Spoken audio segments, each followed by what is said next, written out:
दोस्तों, this is Neeraj and welcome back to my channel Nisha Neer. Last week हमने जो analyse किया था वो इस वीक हमारा 100% सक्सेसफुल ट्रेड रहा और हमें 4 दिनों के अंदर 10% से भी ज्यादा का प्रॉफिट हुआ। आपके साथ मैंने भी ट्रेड किया था, उस ट्रेड की इंफॉर्मेशन मैं आपके सामने स्क्रीन पे रख रहा हूं, आप उसको देख सकते हैं क्योंकि मैंने बोला था मैं आपके साथ ट्रेडिंग शुरू करूंगा। तो आपने किया या नहीं किया वो तो मुझे पता नहीं। अगर आपने किया है और प्रॉफिट कमाया तो कृपया कमेंट बॉक्स में कमेंट करके बताएं आपने कितना प्रॉफिट कमाया। लेकिन मैंने जो ट्रेडिंग की वो आपके सामने आपके स्क्रीन पर शो हो रही है। तो हमने लास्ट 2 वीक से कंटिन्यूअस हर वीक 10% का गेन किया है और 2 वीक कंटिन्यूअस 10% गेन करना एक बहुत ही खुशी की बात है और स्टार्टिंग फेज में तो बहुत ही ज्यादा अच्छी बात है। जहां हम महीने के 3-4% सोचते थे वहां 2 हफ्ते में ही 10% से ऊपर का हमें गेन मिल गया है। तो ये हमारे लिए बहुत अच्छी बात है। लेकिन एक डराने वाली बात भी है। ऐसा क्या कि शेयर मार्केट में कभी भी कोई भी स्ट्रेटेजी या कोई भी सेटअप या कोई कितना बड़ा फंडामेंटल एनालिसिस हो, टेक्निकल एनालिसिस हो, वो 100% सही एनालाइज नहीं कर पाता है। वो जितना एनालाइज करता है उसमें उसका जो रेशियो होता है 6:4 का या 7:3 का रहता है। यानी अगर वो 10 ट्रेड लेता है तो उसमें उसका 7 या 6 ट्रेड सक्सेस होता है और 3 या 4 ट्रेड उसका अनसक्सेसफुल होता है। तो हमारा 2 ट्रेड हो चुका है।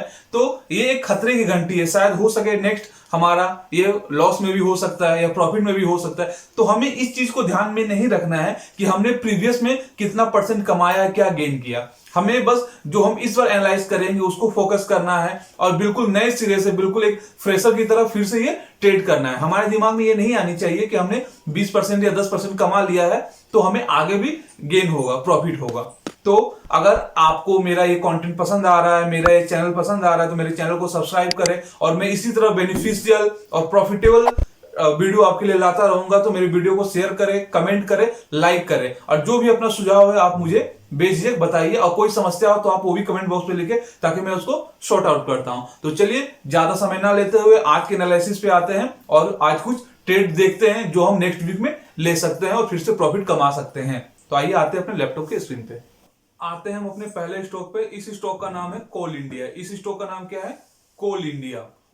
तो इसको हम सबसे पहले वीकली चार्ट फ्रेम में देखते हैं कि वीकली चार्ट फ्रेम में हमने इसे क्यों रखा है कि ताकि हम इसे ट्रेड कर सके। तो सबसे पहले हमें देखना है कि ये कौन से लेवल पे है, इसका ट्रेंड कैसा है। तो वीकली चार्ट में हम यहाँ देख रहे हैं कि ये रेजिस्टेंस यहाँ था, फिर यहाँ आया, फिर यहाँ आया। तो यहाँ पर इसने मल्टीपल बाय टेस्ट किया, फिर वापस नीचे आ गया, फिर यहाँ पर सपोर्ट लेके धीरे धीरे वो ऊपर की तरफ गया, फिर यहाँ सपोर्ट लेकर वापस नीचे आया, फिर ऊपर गया, फिर नीचे आया तो फिर ऊपर गया। इस तरह कंडीशन भी इसने बहुत बार इसको टेस्ट कर लिया है। यानी यहाँ पर आप देख रहे हैं लगभग 5 से 6 बार इसने टेस्ट कर लिया है। तो जब बार बार टेस्ट किया जाता है तो जो रेजिस्टेंस लेवल होता है वो कमजोर हो जाता है। कमजोर होने के बाद क्या होता है, वहां से एक अच्छी मूवमेंट, एक अप मूवमेंट या जिस भी साइड में वो ब्रेक होता है उस साइड में एक अच्छी मूवमेंट आ जाती है।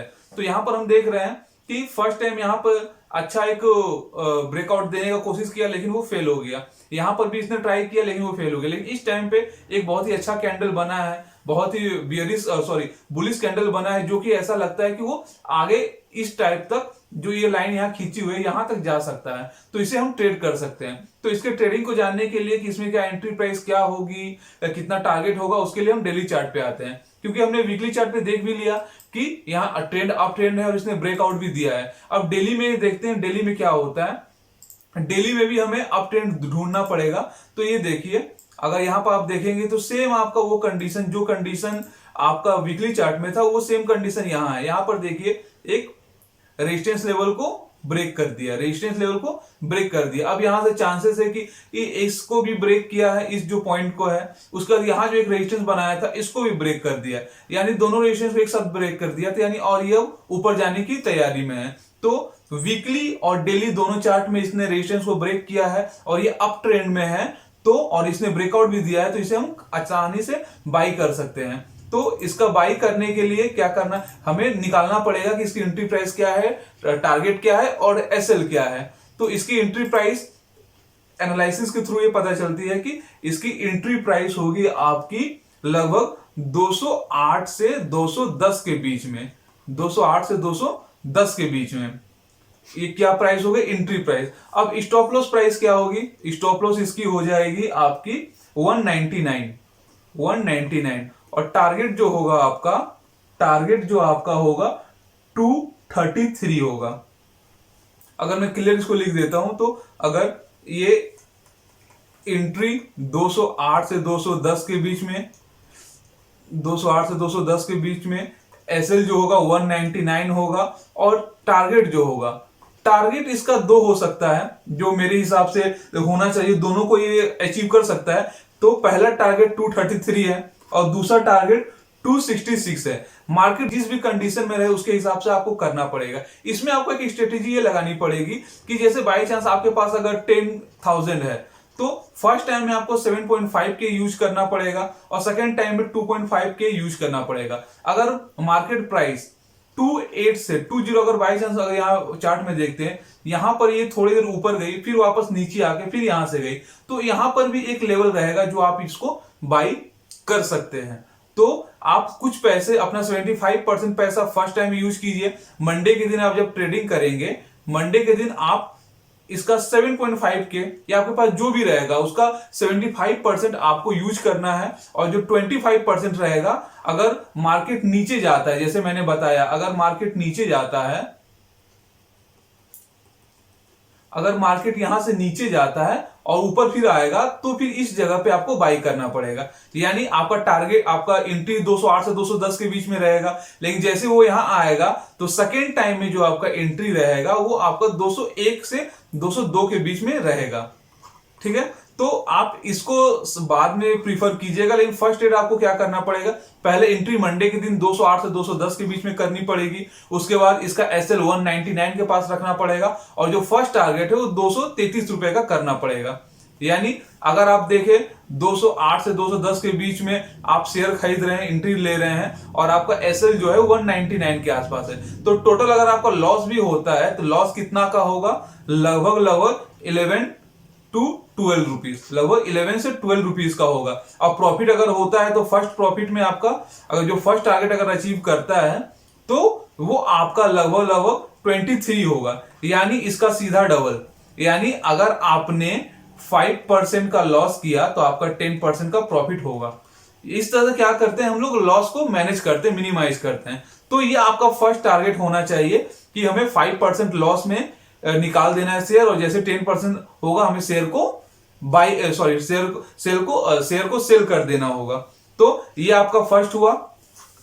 तो हम आ गए अपने दूसरे शेयर पे। इस शेयर का नाम है डी मार्ट, इस शेयर का नाम है डी मार्ट सुपर एवेन्यू। तो इसका हम वीकली चार्ट में आ गए, तो इसका एक पैटर्न देख रहे होंगे, ये डाउन पैटर्न में जा रहा था, ये डाउन पैटर्न में जा रहा था, लेकिन अभी क्या हुआ, इसने एक डब्ल्यू पैटर्न भी बनाया है, यानी ऐसे जाके ये पैटर्न भी ये बना रहा है। ये आपको यहां पर ऐसे फॉर्म होगा, ये देखिए ऐसे गया और ऐसे, तो डब्ल्यू पैटर्न में यहां पर रेजिस्टेंस है, डब्ल्यू पैटर्न में यहां पर रेजिस्टेंस। डब्ल्यू पैटर्न वर्क कैसे करता है, जैसे अगर यहां डिलीट करके देखते हैं, अगर ये नीचे गया फिर ऊपर गया फिर नीचे गया और अब इसको ये क्रॉस करता है तो वो डब्ल्यू पैटर्न होता है, फिर वो टारगेट इसके बराबर वो चला जाता है।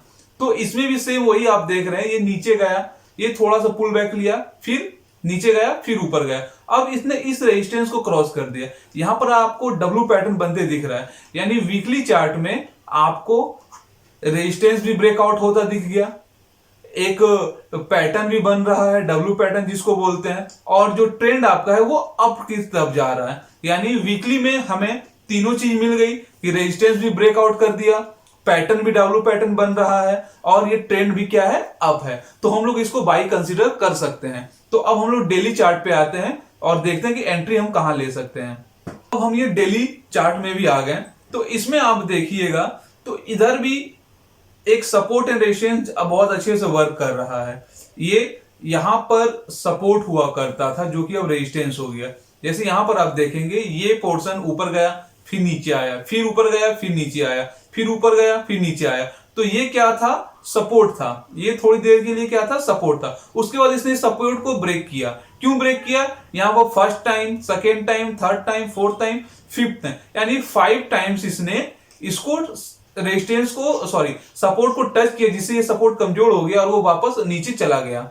तो यहां से जब ये नीचे आया और ना नीचे से फिर ऊपर जा रहा है, तो फिर जो रेजिस्टेंस जो सपोर्ट था वो अब क्या बन गया, रेजिस्टेंस बन गया। जो मैंने आपको एक वीडियो में बताई थी अपनी सपोर्ट रेजिस्टेंस के, वो बहुत ही छोटा वीडियो है, 2 मिनट का वीडियो है। अगर आपको क्विक डिस्कशन उसमें देखना है, क्विक एक रिकेप देखना है, तो आप उस वीडियो को देख सकते हैं। उसका लिंक मैंने आई बटन पे दे दिया है। तो यहां पर जो सपोर्ट था वो रेजिस्टेंस हो गया। अब इस रेजिस्टेंस को क्या किया गया है, इस रेजिस्टेंस को ब्रेक कर दिया गया है।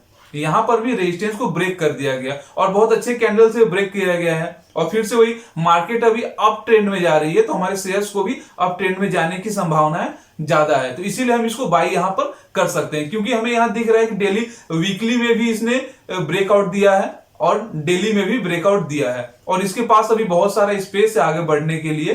तो इसको हम बाई कर सकते हैं, यहां तक कम से कम वो जा सकता है। तो इसकी एंट्री प्राइस क्या रहेगी हमारे लिए, इसकी एंट्री प्राइस रहेगी 4240। इसकी एंट्री प्राइस क्या रहेगी, 4240 से लेकर 4270। जैसे हमने बजाज फाइनेंस में एक रेंज ये किया था, उसी तरह इसमें भी एक रेंज है कि 4240 से 4270 तक हम इसे बाई कर सकते हैं। इसका टारगेट क्या रहेगा, इसका टारगेट हो जाएगा हमारे लिए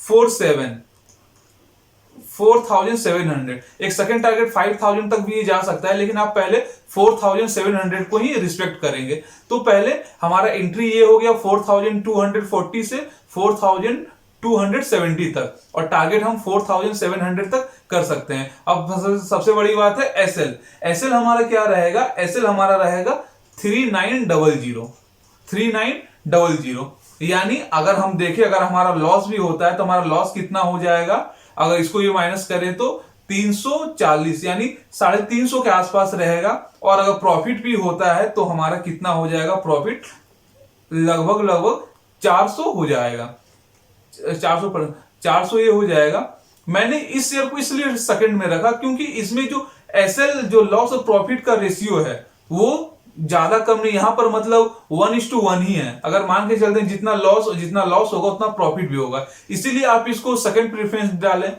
पहले आप कोल इंडिया पे फोकस करें, और अगर एक एक्सपीरियंस के लिए और लर्निंग के लिए आप डी मार्ट को भी खरीद के रख सकते हैं, एक शेयर इसका डी मार्ट का खरीद के रख सकते हैं। तो ये अब आपके ऊपर है कि आपको कैसे बाई करना है।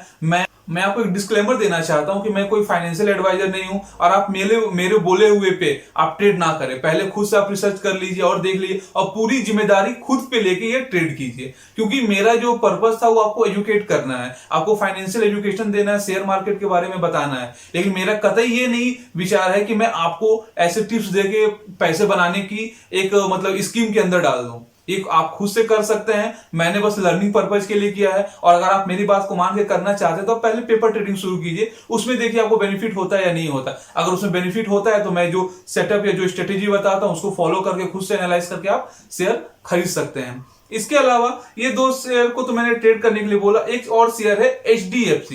इसको आप अपने वॉच लिस्ट में रख सकते हैं, क्योंकि इसका रिपोर्ट भी आने वाला है, इसके ऊपर कुछ न्यूज भी आने वाली है, तो शायद हो सके। और ये सबसे बड़ी बात है कि ये ब्रेकआउट एरिया पे भी है, तो शायद इसमें कुछ अच्छा मूवमेंट हो सकता है। तो इसको आप अपने वॉच लिस्ट में रखिए। लेकिन पहले आप कोल इंडिया को प्रीफर कीजिए, सेकंड में डी मार्ट को रखिए, और थर्ड में HDFC को रखिए। तो नेक्स्ट वीक के लिए ये तीनों शेयर हमारे लिए हमारे वॉच लिस्ट में रहेगी, इसे हम ट्रेड करेंगे। और जो भी आपको प्रॉफिट होता है कृपया मुझे कमेंट बॉक्स में बताइए, लॉस होता है वो भी बताइए, ठीक है। तो आज के लिए इतना ही। अगर मेरा ये वीडियो पसंद आया तो मेरे वीडियो को शेयर करें, लाइक करें और कमेंट करें, और चैनल को सब्सक्राइब करना ना भूलें। आज के लिए इतना ही, धन्यवाद।